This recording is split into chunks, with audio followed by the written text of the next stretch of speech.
Season 1 episode 17 ancient star temple अब पूरी तरह जाग चुका था।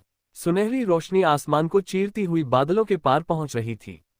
मंदिर के बाहर तीनों शैडो जनरल्स के चेहरों पर पहली बार डर दिखाई दे रहा था। उनका नेता जनरल वोकस अपनी काली तलवार को मजबूती से पकड़ते हुए बोला, अगर सेलेस्टियल एम्परर ने अपनी खोई हुई शक्तियां वापस पा ली तो लॉर्ड कैलिस की 10,000 वर्षों की योजना खत्म हो जाएगी। दूसरा जनरल सेलेन धीरे धीरे मुस्कुराया, तो फिर उसे मंदिर के अंदर ही खत्म कर देते हैं। अचानक तीनों जनरलों ने अपनी शक्तियां एक साथ मुक्त कर दी। पूरी घाटी काले धुएं से भर गई। आसमान में बिजली कड़कने लगी, लेकिन एंशिएंट स्टार टेम्पल के चारों ओर बनी सुनहरी ढाल अब भी अटूट खड़ी थी। उधर मंदिर के भीतर कियान धीरे धीरे स्टार एम्परर हार्ट की शक्ति को अपने शरीर में समाहित कर रहा था। उसकी नसों में सुनहरी ऊर्जा बहने लगी। उसकी आंखें अब पहले से कहीं ज्यादा चमक रही थीं। स्टार गार्डियन की आत्मा मुस्कुराए, महान सम्राट, आपकी आधी शक्ति वापस लौट चुकी है, लेकिन आपकी असली परीक्षा अभी बाकी है। कियान ने उसकी तरफ देखा। क्या मतलब? अचानक पूरे मंदिर में कंपन शुरू हो गया। सिंहासन के पीछे एक और गुप्त द्वार खुलने लगा। बूढ़ा साधु घुटनों पर बैठ गया। उसकी आंखों में आंसू आ गए। आखिरकार स्टार ट्रायल चेम्बर खुल गया। कियान के चेहरे पर गंभीरता आ गई। उसे यह स्थान याद था। 10,000 साल पहले हर स्टार एम्परर को इस परीक्षा से गुजरना पड़ता था, तभी उसे संपूर्ण शक्ति प्राप्त होती थी। लेकिन यह परीक्षा सामान्य नहीं थी। यह इंसान के शरीर की नहीं, उसकी आत्मा की परीक्षा थी। स्टार गार्डियन ने धीरे से कहा, अगर आप सफल हुए तो आपकी खोई हुई सभी स्मृतियां वापस आ जाएंगी, लेकिन अगर असफल हुए तो आपकी आत्मा हमेशा के लिए इस मंदिर में कैद हो सकती है। पूरा हॉल शांत हो गया। एलेना, जो दूर खड़ी सब कुछ सुन रही थी, घबरा गई। नहीं, ये बहुत खतरनाक है। तुम अभी कमजोर हो। लेकिन कियान के चेहरे पर केवल एक हल्की मुस्कान थी। 10,000 साल पहले मैंने पूरी दुनिया का बोझ अपने कंधों पर उठाया था। ये परीक्षा मुझे नहीं रोक सकती। उसी समय बाहर शैडो जनरल्स ने अंतिम हमला शुरू कर दिया। तीनों ने अपनी तलवारें आसमान की ओर उठा दी। डार्क हेवन फॉर्मेशन, धड़ाम, विशाल काली ऊर्जा का गोला मंदिर की सुरक्षा ढाल से टकराया। पूरा पर्वत हिल गया। मास्टर रोवन घबरा उठे। वे लोग ढाल तोड़ देंगे। लेकिन बूढ़ा साधु शांत था। जब तक सम्राट परीक्षा पूरी नहीं कर लेते, कोई भी इस मंदिर के अंदर प्रवेश नहीं कर सकता। उधर डार्क हेवन सेक्ट के मुख्यालय में लॉर्ड कैलिस एक विशाल नक्शे के सामने खड़ा था। उसकी आंखें ठंडी थीं।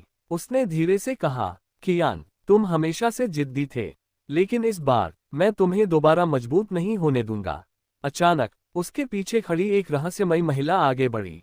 उसके लंबे चांदी जैसे बाल थे और उसकी आंखों में नीली रोशनी चमक रही थी। मालिक, अगर आप अनुमति दें तो मैं खुद जाकर सेलेस्टियल एम्परर को खत्म कर सकती हूँ। कैलिस हल्का सा मुस्कुराया, अभी नहीं मून एम्प्रेस, सही समय आने दो। मैं चाहता हूँ कि वह अपनी सारी उम्मीदें वापस पाले, ताकि जब मैं उसे फिर से हराऊं तो उसकी आत्मा पूरी तरह टूट जाए।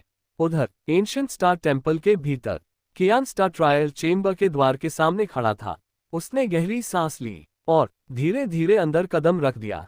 अगले ही पल पूरी दुनिया बदल गई। अब वह फिर से उसी दिन खड़ा था, जिस दिन उसके सबसे करीबी दोस्त कैलिस ने उसे धोखा दिया था। उसकी आंखों के सामने 10,000 साल पुराना युद्ध फिर से शुरू हो चुका था। Season 1 episode 18 star trial chamber के भीतर कियान की आंखों के सामने उसका पुराना संसार फिर से जीवित हो चुका था। चारों ओर आग लगी हुई थी। हजारों सैनिक युद्ध कर रहे थे। आसमान लाल हो चुका था और उसके सामने खड़ा था उसका सबसे करीबी मित्र कैलिस, वही व्यक्ति जिसे उसने अपने भाई से भी बढ़कर माना था। कैलिस के चेहरे पर वही पुरानी मुस्कान थी, लेकिन उसकी आंखों में अब केवल विश्वासघात दिखाई दे रहा था। कियान, तुम हमेशा बहुत भोले थे। एक सम्राट को किसी पर भरोसा नहीं करना चाहिए। अगले ही पल हजारों काली तलवारें उसकी ओर बढ़ने लगीं। लेकिन इस बार कियान शांत खड़ा रहा। 10,000 साल पहले उसका दिल टूट गया था, लेकिन आज वह पहले वाला इंसान नहीं था। उसने धीरे से अपनी आंखें बंद कर लीं।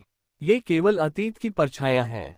अचानक पूरा दृश्य टूटने लगा। आसमान बिखर गया। सैनिक गायब हो गए और कैलिस की परछाई भी धीरे धीरे धुएं में बदलने लगी।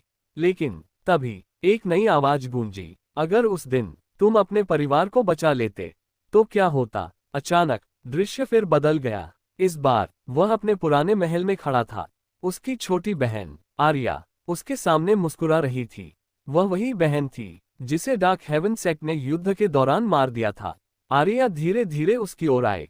भैया, इस बार मुझे मत छोड़ना। कियान की आंखें कांप उठीं। उसका दिल तेजी से धड़कने लगा। 10,000 साल बाद भी उस घाव का दर्द खत्म नहीं हुआ था। आर्या ने उसका हाथ पकड़ लिया। अगर तुम यहीं रुक जाओ तो हम हमेशा साथ रह सकते हैं। पूरा संसार शांत और सुंदर दिखाई देने लगा।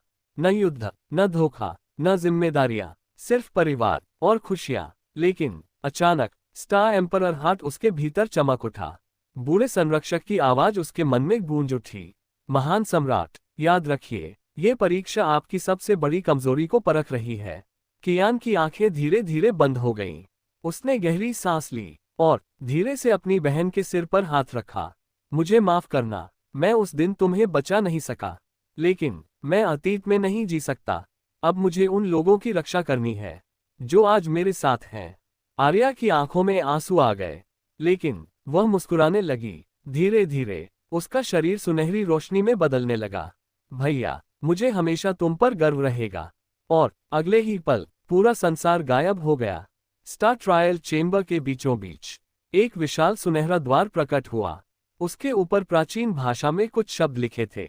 जो अपने अतीत को स्वीकार कर लेता है वही भविष्य का राजा बन सकता है। बाहर एंशिएंट स्टार टेम्पल के चारों ओर शैडो जनरल्स लगातार हमला कर रहे थे। पूरे पर्वत में दरारें पड़ने लगी थीं। मास्टर रोवन घायल अवस्था में खड़े थे। एलेना अपनी तलवार पकड़े मंदिर के मुख्य द्वार के सामने खड़ी थी।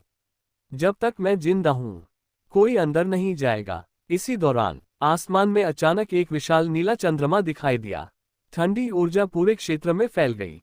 सभी शैडो जनरल्स तुरंत घुटनों पर बैठ गए, क्योंकि डार्क हेवन सेक्ट की सबसे खतरनाक योद्धा मून एम्प्रेस वहां पहुंच चुकी थी। उसके लंबे चांदी जैसे बाल हवा में लहरा रहे थे। उसकी आंखें बर्फ की तरह ठंडी थीं। उसने मंदिर की ओर देखा।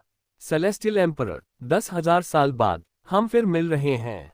लेकिन किसी को नहीं पता था कि मून एम्प्रेस के दिल में एक ऐसा रहस्य छिपा था जो पूरे युद्ध की दिशा बदल सकता था। और उधर स्टार ट्रायल चेंबर के भीतर कियान अंतिम द्वार के सामने खड़ा था, क्योंकि असली परीक्षा अभी शुरू होने वाली थी।